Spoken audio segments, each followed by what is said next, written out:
What is up, guys? Fredo1 here. Welcome to my live reaction and review for Detective Conan chapter 1030, Just Like You. So as we know, guys, this is going to be a long series. This is part 4. Normally for a Detective Conan series, there's only 3 parts. The first one is the murder, crime, whatever you want. Second one being the clues and all that kind of stuff, and then the third part being basically the overall clue that gives it all away, plus the reveal of who did it and how they did it and why they did it. So this is going to be a very much a longer one, as we can see up to part 4. We got a few little hints, I believe, in last week's chapter. We had another guy get killed, seemingly to poisoning himself. How? Who is behind this? Let's find out, guys. Let's get straight into this week's chapter. File 1030, Just Like You. As always, guys, if you want to follow along, you know what you need to do. Bring it up on your tablet, PC, whatever it is you read your manga on, and follow along. Where's the light to illuminate the case resolution? The closed circle serial murders occurring at an abandoned church in the Snowy Mountains rush towards the climax. Alright, let's get going. Damn it. The second victim was killed by poison. Are the serial killings still not over? The call's not getting through. We can't even contact the Nagano professional police like this, even though 2 people have already been killed. So we've got Morty trying to call the Nagano police, saying, look, someone else has been killed. Some mobile base station antenna must have gotten wrecked by the snowstorm. But why was Kawasaki? So Kawasaki is the guy who's been poisoned. It is true. Is it true that he was killed by poison? So that's Ikue, the woman. So I'm actually leaning towards Nishino. I believe it's him because when it came to the games and everything else, he's the one who drew everything. So he had pretty much could send anyone everywhere. So he's the only one that I really think could have potentially done this at the moment. That's my overall goal. So we've got Amuro. Yes, he was either forced to ingest the cyanide poison by someone or tricked into taking it. And someone other than us really is lurking in this abandoned church. Okay, I don't think anyone else is lurking in the church. I think it's Nishino. I think he's the one behind it. There was no poison mixed into the water of the plastic bottle that was lying beside him, right? In that case, wouldn't that mean someone forcibly put the poison into his mouth and made him swallow it down with the water? So this comes from Fujita Iraito. He's 27. He's a high school teacher. He's one of the friends. Yeah, that might be the case. This has come from Nishishino. This is the guy who I think is behind it. He's Nishishino Sumiya, 29, a bartender. Kawasaki was pretty fastidious, and so no matter how it was set up, he'd have been quite vigilant and not swallowed the poison, I'd say. Well, if it was just water, he drank it all the time. So it's Kura Ike, 27, an office lady. Alright, so it could potentially be her as well. It could potentially be one of these 3, but I'm still somewhat leaning towards Nishino just because, like I said, in the previous 2 games, that set up how they picked the teams, how they had to go to certain things. He was the one who basically drew everything out. What do you mean if it was just water? He once collapsed from dehydration during our club activities. Ever since then, he'd drink water at every opportunity. He'd always gulp it down after finishing something, whether it was using the toilet, cleaning, or class. It was something of a habit, right? But you know, so this comes from Conan, if the poison had been forced into his mouth and washed down with water, he should have water dripping from the edges of his mouth or be drooling water. Yet, neither the area around his mouth nor the shirt around the base of his neck are wet in the least. Okay? I wonder if he was really forced to ingest the poison. Assuming he wasn't, it wouldn't follow that he was tricked into ingesting it. So that's come from Amuro and Conan. By one of you, that is. Okay. Speaking of that, didn't you say that guy Kawasaki-san had gotten a mail from someone on his phone or something like that? Yeah. His expression changed upon reading the mail and he ran to the bathroom. I don't know though whether he really didn't want to let me see that mail or whether he wanted to call the sender of the mail without me overhearing. Then shouldn't we be able to figure something out if we examine his smartphone? True. Okay, so they're going to look at his phone. Seems like this smartphone's lock uses fingerprint authentication. Excuse my rudeness, but I'll need to... So it looks like Amuro is doing something. Okay, so he's grabbing the guy's phone to unlock it. He did indeed receive a mail just a short time ago. So Amuro is looking at his going. As for the contents, even though it was a promise to take this secret to the grave, you traitor, because that was on the phone. Do you know what secret it's talking about? Do you know what secret it's talking about? Beats me. So it looks like Ikue is the only one that's actually somewhat reacting to that. So it could be potentially that Ikue, because we look at the other guys and there's not even a reaction from it. She's like, kind of got a bit of a shock look on her face. So potentially, my suspicion is starting to faint towards her now. That you traitor is also most curious. Even if you say that it makes zero sense to me, what address did the mail come from? If you look it up, shouldn't we be able to figure out the sender of this ominous mail? Then let's have everyone show their mail addresses of their phone, so we can compare it to the one of the sender of this ominous mail right now. So that's going to be one way where they can just go, bang, you're behind it, you're the one who sent it. Okay? It's a smart idea, but in this day and age, everyone's got multiple emails, so it wouldn't be too difficult to deal with. Hey, what is this? All three are different from the culprit's mail address. Okay? In that case, who on earth sent? If one had several mail addresses, deleting the one used for sending the mail to Kawasaki right away would be possible. Exactly. Or someone might be secretly carrying an extra phone. Alright, so we've got wind, that's the sound effect from the first panel. Or there really is one more fellow in this abandoned church. I don't think so. Someone lying in wait, lurking, should be one of these options, I'll betcha. Okay. Then we really have to solve them, no? The one sent first, the one stuck to the door of the chapel, the one that was located everywhere we searched, as well as the one found next to Kawasaki-san's corpse. So Conan's talking about the ciphers. Okay? These 4 ciphers. Alright.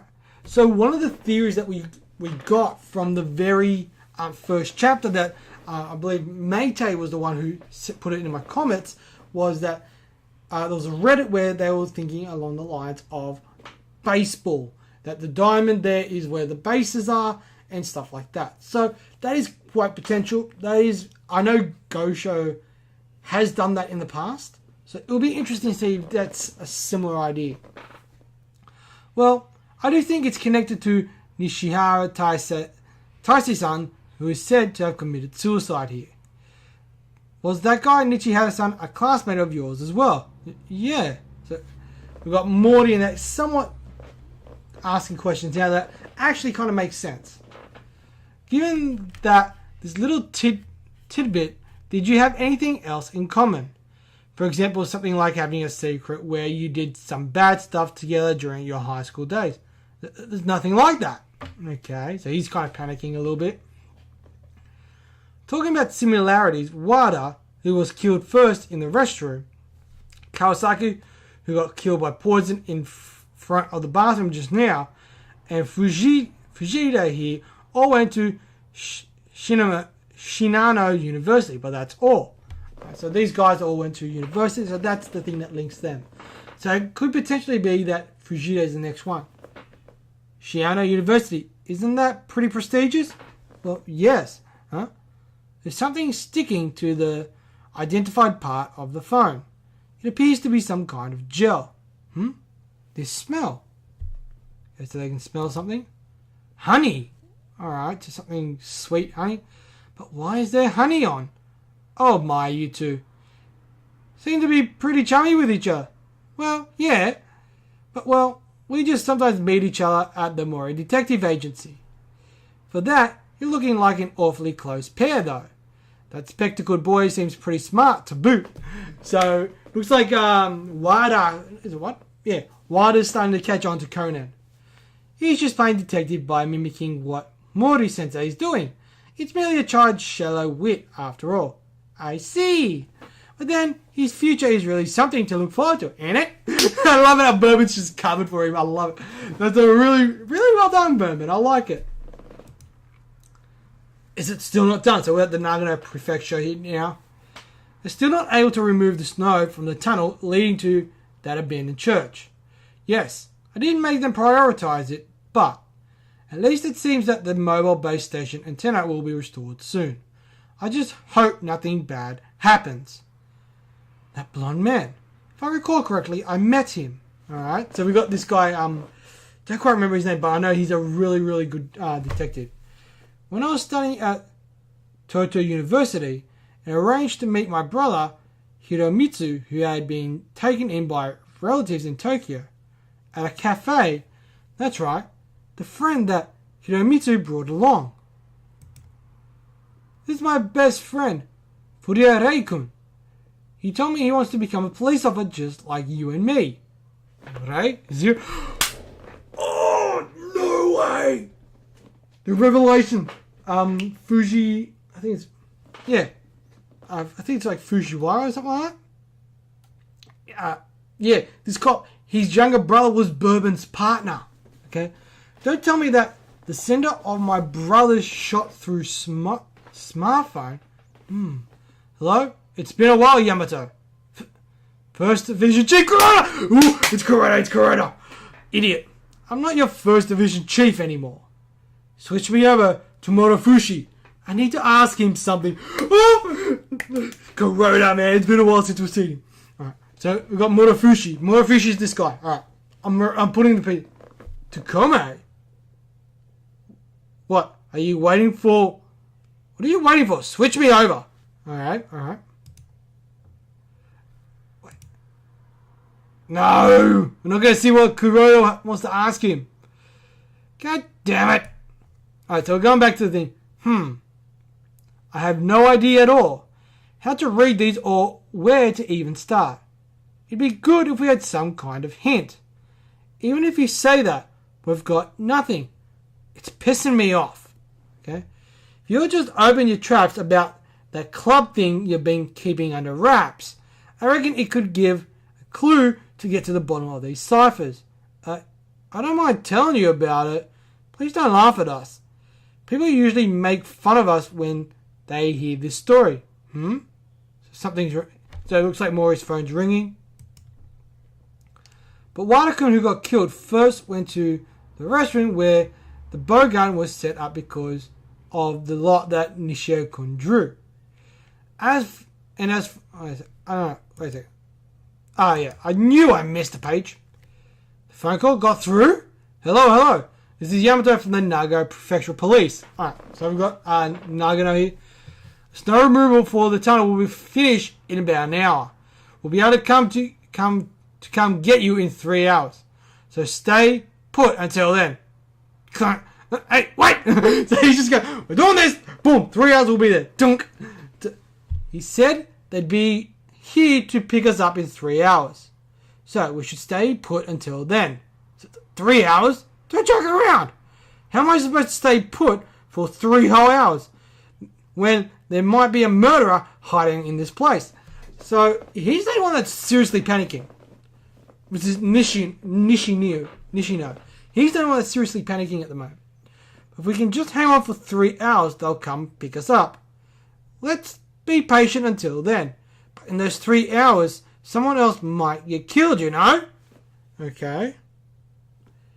This is interesting because everyone else seems pretty comfortable. Like, alright, 3 hours, another 3 hours, that's not going to be it. Because they've already been there overnight. So why is he panicking? That's the one thing I don't get. Because we saw that, in a way, she was shocked from the message, but he's the one that's freaking out about actually getting out in the 3 hour time thing. So it's like 3 hours, it's not enough time to do what he needs to do. Alright. Alright, so now we're moving on to the story. But Wada-kun, who got killed first, went to the restroom where the bow gun was set up because of the lot that Nishino-kun drew. And as for Karasaki-kun, who went to check out the strange noise and got poisoned in front of the bathroom. It was also Nishino-kun who decided on the method to choose the pair who should go to check it out. Wait, are you suspecting me? Well, everything's kind of leading towards him at the moment.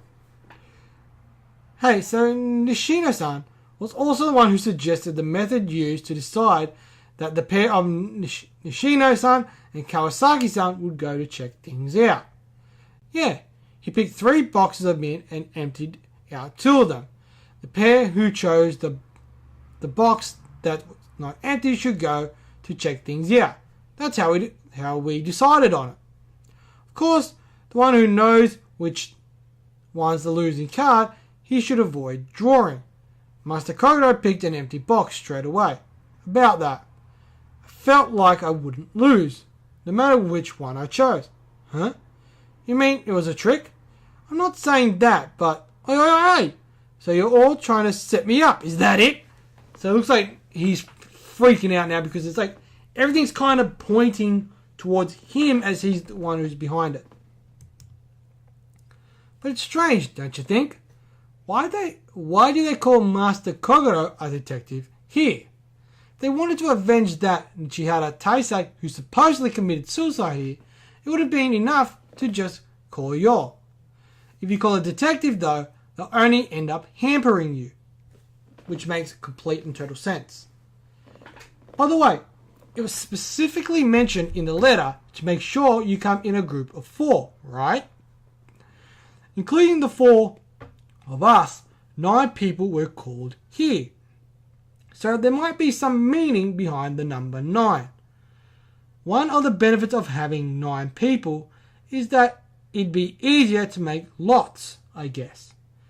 It's easier to cut the paper into 9 equal sized parts and into 5 or 7, right? Well, the same is true for dividing the paper into 2s, isn't it? So the 9 ball is the first time the number 9 is said in English instead of Japanese. Okay. Other things involving 9 are Mahjong 9 Gates, Beethoven's Ninth, the Nine-Tailed Fox, billiards, 9 balls. So I think all different things with 9 in it. Okay. 9. I see. So that's it. There was more than one reason for the culprit to call 9 people here. Which means that the 4th code tells us the next crime scene. What mystery hides behind the number 9? Next issue, the resolution. I know without a shadow of doubt whose life will be taken next, as well as the identity of the murderer who will carry it out. Okay, so seemingly Wada, Amuro, and Conan have figured it out. Morty, more not. The other thing that's really interesting, guys, is on this final panel, we got all of them except for Nishino. He's the only one that is not in this picture. So it's going to be very interesting to see how this plays out. Alright. But anyway, guys, that is all for the live reaction. We're going to jump straight into the review. Alright, guys, so chapter 1030, just like you. A lot of this chapter is basically surrounding the second murder. Seemingly, he was poisoned. And seemingly, he was done by cyanide. There was no poison within the water, but we also found that he kind of has a habit because when he was younger, he dehydrated quite badly. So now, whenever he goes to the bathroom or anything, it's just a sheer habit, he drinks water, right? And there's two real big things that happen in this week's chapter. One, it seems like everything is getting pushed towards Nishino. Nishino Sumiya, the bartender. He's my first pick as who I believe could be behind this. Because the main reason is because for every single game, he was the one that picked who went where and everything like that. So everything's kind of been set up to him being the one behind it. Right? Which is really, really interesting. Why would he be behind it? Apparently, there's some secret that the second victim received saying, look, you swore you'd take this to the grave, and he was killed for that. We believe that also the ciphers are what is saying is going to be the crime. Who's going to be next and who's going to commit it. So, the seemingly by the end of this chapter, Wada, Bourbon, and Conan seemingly have figured it out. One of the clues we also found was Honey, right, was on the phone. Why is Honey on the phone? Not quite 100% sure yet. I'm going to have to really delve into this quite a lot. But my hunch at the moment is that everything's seemingly leading to Nishino, right? He's the one that's picking the games and all that kind of jazz. So it seems like everything's leaning towards how he's planning it all and he's the one behind it all. So it's going to be very interesting to see how this kind of plays out. Who actually is behind this? I'm not quite sure. So, yeah, there's a lot of things that are going out. So that's one big thing. It looks like everything's being directed toward Nishino. This could be just be very well at kind of hiding, in fact, who they are and stuff like that. So Honey, Sweet, could potentially be the highest on Fujide, or it could be Ikue. No, could be one of the other two, but I'm still leaning toward Nishino just because that's where everything seems like it's going. The other big thing is we see Chief Inspector Kuroda in this chapter, and he wants to talk to Inspector Motofushi. Alright, what about? We do not know. I'm clicking through the chapter now just to see if we know we have to solve the 4 ciphers. So that's the key here, I believe. And Motofushi's also remembering stuff about Bourbon or Amuro. Amuro was friends with his younger brother, and obviously, as we know, he became a cop, infiltrated the BO with him, and seemingly he was killed by Suzuki. So yeah, so we got switch me over to Motofushi. So we've got Kuroda here. So this is idiot. I'm not your first division chief anymore. This is what he's saying to Yamato. He goes, switch me over to Motofushi. I need to ask him something. 2K? What are you waiting for? Switch me over. So Motofushi's like, give me the phone already. Moving on to the next, and then we don't hear anything else. Okay? So that's the real thing is, what's the hint to the cipher? And we believe it's something to do with the number 9. So we got Nishino, he basically like, no one's no one's trusting me, I want to get out of here, blah blah blah blah. Right? So when also the other reason why I think it could be potentially Nishinio. I'm gonna go back to the name so I don't butcher it. Give me 2 seconds, guys. Nope. Alright. Why? I believe it's one. Going through this chapter and kind of skimming through it again just then. The other one I'm thinking it could be is Ikue. Because there was a couple of panels where she seemed panicked or she seemed shocked. But the one main thing, and I'm going to go straight to the last page. I want to make sure I saw this correctly. Where is it? Because we see when they find out it's only 3 hours, Nishino, he freaks out. Why? Right? 9. For some reason, 9 has a relevance and has something to do with this thing. So I'm really curious as to why. But the real question is, why is Ikume, why is she freaking out so much? More than Fujita. Fujita seems kind of like, okay.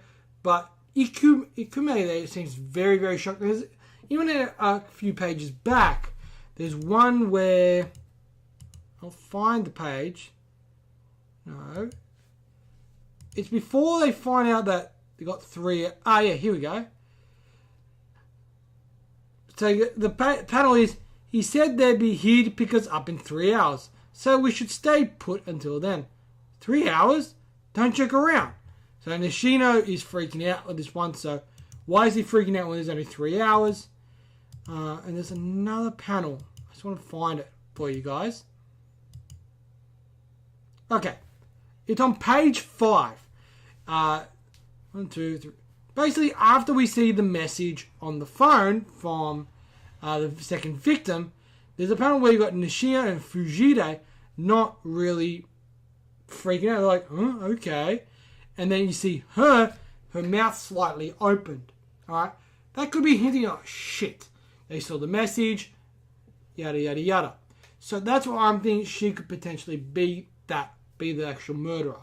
So it's going to be very interesting to see who, I believe it's one of those two, Nishino or Ikume. But I'm going to lean towards Ikume just because it's seeming too obvious for it to be Nishino. And I know I'm butchering his name. So it's seeming Nishino, yeah. It's seeming a little bit too obvious and too forced to be him. But it could still potentially be him. But Kuro Ikue, the office lady, it's seeming, there's a few panels that just seem a little bit iffy with her. So I'm leaning towards her because Fujita hasn't really done anything that's kind of stood out, so to speak. Even though now I'm looking on this page, on page 3, it looks like he's looking away from Conan, who's looking at the second victim. It looks like he's looking away while Ikume's still staring straight on. So there's a lot of little things I'm noticing now, but that's the only real thing with Fujita that we've noticed. So I'm leaning towards Ikue just because, I don't know, things just kind of are lining up that way. So yeah, it's going to be very interesting. I think Fujita might actually be the next victim. So, but anyway, look, that's stuff we're going to have to look at. Unfortunately, I don't understand Japanese, so I believe you need to understand Japanese to figure out the ciphers, and that's going to explain everything. But anyway, guys, that is all for me. Overall, I should probably give it a score. Overall, guys, for this chapter, the art was solid. The clues are there. And I think the biggest clue is definitely those ciphers, as if we can understand the Japanese, and put that together with the 9 and everything like that, then we'll very much understand what's going to go on. It's pretty much going to solve the case for us. Unfortunately, I don't read Japanese, and I'm not quite sure what they mean by the 9. So I would love to hear all your theories in the comment section below on what you think it could potentially be. I'm really curious to hear what you guys come up with. And I'm going to keep thinking about this, and it's going to be very interesting to see how this all plays out. But anyway, guys, overall, I'm going to give this chapter 3.5 stars. Solid chapter, not great. All the clues are there. Everything's seemingly leaning towards Nishino. I think it's a little bit too obvious for him. So I'm thinking it might be Ikue, just because there's one panel where she seems to be quite shocked and the others not so much. So, but anyway, that is all for me, guys. As always, smash that thumbs up, hit that subscribe button. It's completely and totally free. And as always, guys, I'm Free101. You guys are awesome. And I'll see you guys next week with another live reaction and review. Peace.